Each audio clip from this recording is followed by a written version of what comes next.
Darlings, it's Mummy, Sybil Bruncheon. It's the last Saturday of June in the year 2020, and I'm out in my garden. This is one of those hanging baskets that I put on I sort of mounted baskets, I should say, that I inherited and put on the fence here in my garden in Cherry Grove.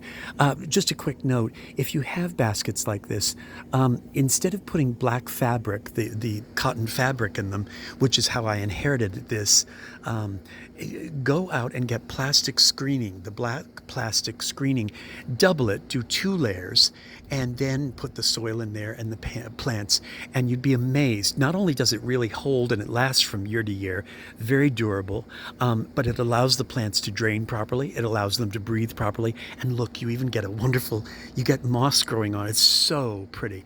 The purple flowers are calabracua, or also known as million bells, and the blue flowers are known as dwarf morning glories. They don't look at all like a morning glory. I don't even think they're related to them. It's just sort of a catch-all, but their Latin name is evolvulus. That's evolvulus, as in evolving.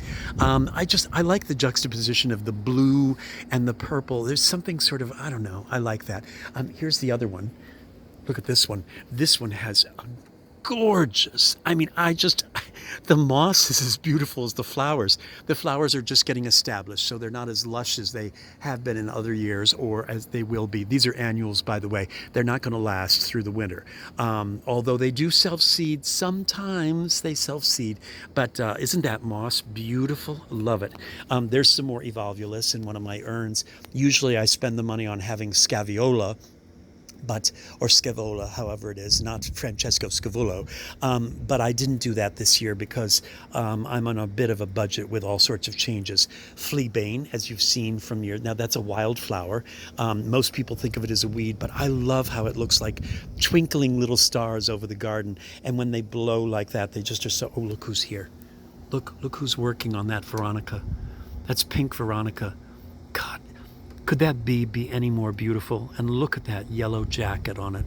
That beautiful little honey. Oh my God, so beautiful. Very tiny though, isn't it? A very tiny one.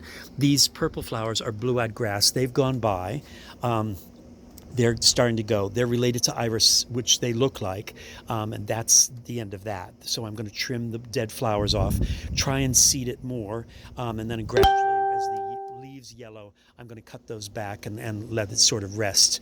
That pink flower right there is a wild geranium, and here's real. These are carnations or dianthus. These are looking wonderful, aren't they? The hen and chicks, they're just wonderful. I need to get them planted in the other holes, though. These are my beautiful, beautiful balloon flowers that are starting to bud. Look at this, the first bloom of the year on bladder campion, or maiden's tears, and the flowers are so cute. Look at this. And there's the other one. That's the daughter. These are spreading from one pot to another. That's a Japanese painted fern. I just inherited it last year, planted in a pot, and look, it's coming back. These are 2 orphaned lavenders, which I don't know what I'm going to do. I certainly am going to let them be in those pots, and I might even take them back to my apartment and let them winter with me, and see if they sort of almost bonsai themselves. More evolvulus that's closing up because it's about to rain. This is Salvia, which has already bloomed and gone by. Oh, gardener friends, can you tell me what this is? I can't remember what this is. Gardeners, please help me. Tell me what that is, all right? Look over here. Here's some more Veronica. Look at that. Bee balm just beginning to come back. More asters down there. Look, my liatris, or gay feathers. They're all coming up. These are purple. And I believe this one is going to be white down here. Look, this lavender, which has gotten all leggy and strange. I'm going to try and get it healthier. I don't know what to do. I don't want to cut it back dramatically because you can sometimes kill lavender if you cut back to the wood. So maybe I'll let it be sort of leggy and bonsai-ish. Look at this. I'm zany for gazanias. I simply have become a gazania addict. They're so absurdly happy.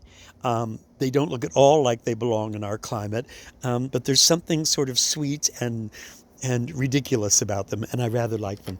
Here's one of my pride and joys, or prides and joy, or whatever. This is a lavender, which is it's like turning into a little tree, and I rather adore it, and I'm trying to nurture it as best I can in a pot garden. I mean, what are you going to do? My red yarrows right there, trying to make a comeback. They've had a little bit of a hard time.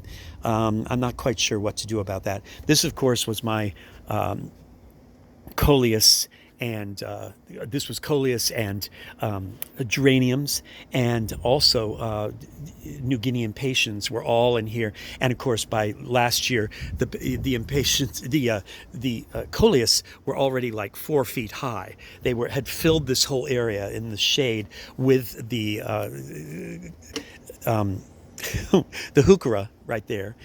This whole area became a vision of pink and green and white and purpley magentas, and it just was wonderful. I haven't spent any money over here this year on that sort of stuff. I'm letting some of my garden have to just be fallow this year, and it'll have to be what it is. The annuals, I couldn't afford to go out and spend money on the annuals. And of course, my heuchera is a wonderful perennial and just comes back year after year after year. It's so robust. This, of course, was my bachelor buttons, my Centaurea montana. The last of its 2 buds are gone. I'm going to deadhead it and see what I can do. I transplanted my yarrows. They're just a little bit shell-shocked from that, but they're quite beautiful. And I'm hoping that next year they will fill this pot, and when I hand this pot off to somebody, I hope they will be a good parent to this and love them the way I have, and I'll help them prepare them for the spring the way they need to. There's certainly no muss, no fuss. I did deadhead all of my my Montauk Daisies, and you can see that they're deadheaded. I didn't deadhead them, I pruned them back, and look, they've spread to the planter next door. That's kind of sweet. I want them to be healthy, and I should have probably trimmed them back earlier in May, and then you do a second one in July. I only got around to doing this just last week. They look leggy and strange, but I'm hoping they're going to be fine. Look, more liatris. These are purple ones. This is woolly thyme. That's actually thyme, the spice thyme, but this is a variety that is woolly and creeps and across the ground and spreads like a ground cover. Quite sweet. So that's my garden. This is my garden as it is. Empty pots in places. Empty pots. Other years that's been marigolds up there and Mexican gold and all sorts of different things. No scaevola in the entryway like normal. This is usually where my praying mantis will be found, right tucked in here, because this is a lush pot full of scaevola. No scaevola this year. So Mummy has cut back on her gardening. And I've trusted to the wildflower aspect of it a little more. The fleabanes are twinkling and waving in the air, and I'm sort of letting a lot of it go to whatever nature has handed me this year. So there's some more wild geraniums over there. So this is my garden this year, and it's about regrouping and maybe just appreciating what's here as it is, as opposed to trying to make it something that came out of a nursery. So, there you go. Alrighty, I hope your day is going lovely. You have a beautiful weekend. And remember, darlings, to be present, to be mindful, and to be grateful.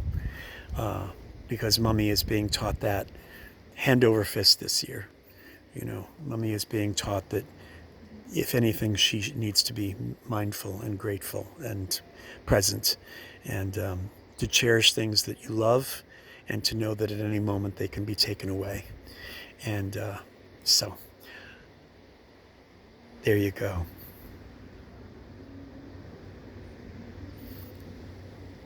Everything is only borrowed.